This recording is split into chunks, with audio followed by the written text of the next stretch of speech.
तयार आहे because obviously Marathi film needs good producers as well. आणि मला अजून पैसे दिलेले नाही. मी तिला पैसे मागितले की ती म्हणते your money is my money, my money is my money. खूपच भारी वाटत असणार आहे तुला या क्षणी, कारण केदार सरांची मुलगी ही एक भूमिका झाली, त्यानंतर केदार सरांच्या चित्रपटातली अभिनेत्री ही एक भूमिका झाली, आता केदार सरांच्या चित्रपटाची निर्माती ही एक नवीन भूमिका तू पार पाडतेस.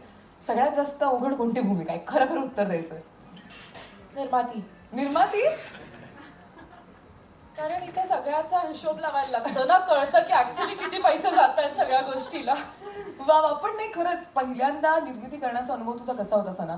आणि एकतर तुझं खूपच कौतुक की तू नवीन गोष्टी एक्सप्लोर करू पाहतेस आणि कुठेतरी नवीन ठिकाणी स्वतःला आजमावू पाहतेस.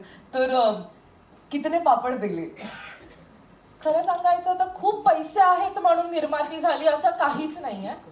मी शिकागोमध्ये होती जेव्हा बाबांनी मला याचा सेकंड ड्राफ्ट पाठवला. वैशाली ताई आणि ओमी काका या दोघांनी मिळून तो जो ड्राफ्ट लिहिलेला. And I was like okay, this is something very different. आपण सिरियल्समध्ये बघतो, सगळीकडे बघतो की हां सासू सुना आहेत, नॉर्मल भांडणं होतात. पण मला वाचताना ऑन पेपर पण वाचताना तो एक जवळजवळ एक इमोशनल रोलर कोस्टर होतं त्या पॉइंटला. आणि मग आय वॉज लाईक ओके. मी बाबांना विचारलं की काय are we gonna find producers. He is like की सना थांब, आपण बघूया काय करू शकतो. मी त्यांना विचारलं की मी उतरायला तयार आहे because obviously Marathi film needs good producers as well. तर त्या पॉइंटला मी त्यांना बोलली आय डू इट. आणि ते जे झालं, ज्या पॉइंटला आम्ही ऑन फ्लोअर गेलो तेव्हा 11वा ड्राफ्ट होता तो या फिल्मचा. तुला पाठवलेला पहिला होता तो सेकंड ड्राफ्ट होता. आणि आम्ही जेव्हा ऑन फ्लोअर गेलो 11वा ड्राफ्ट होता.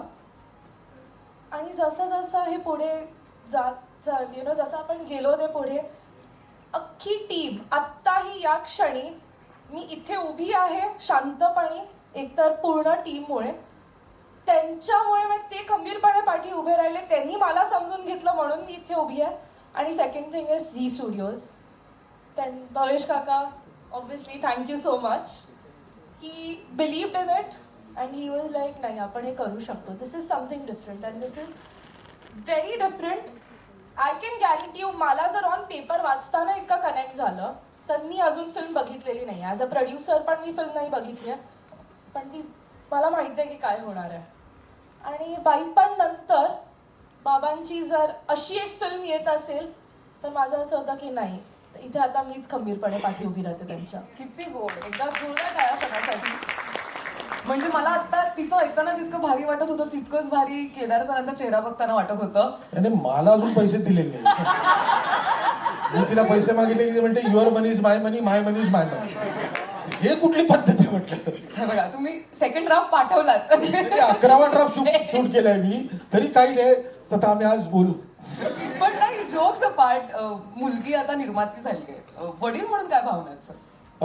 एकतर तिने बाईपणच्या वेळेस असिस्टंट डिरेक्टर म्हणून काम केलं. त्याच्यानंतर महाराष्ट्र शाहीरमध्ये तिने फिल्ममध्ये काम केलं.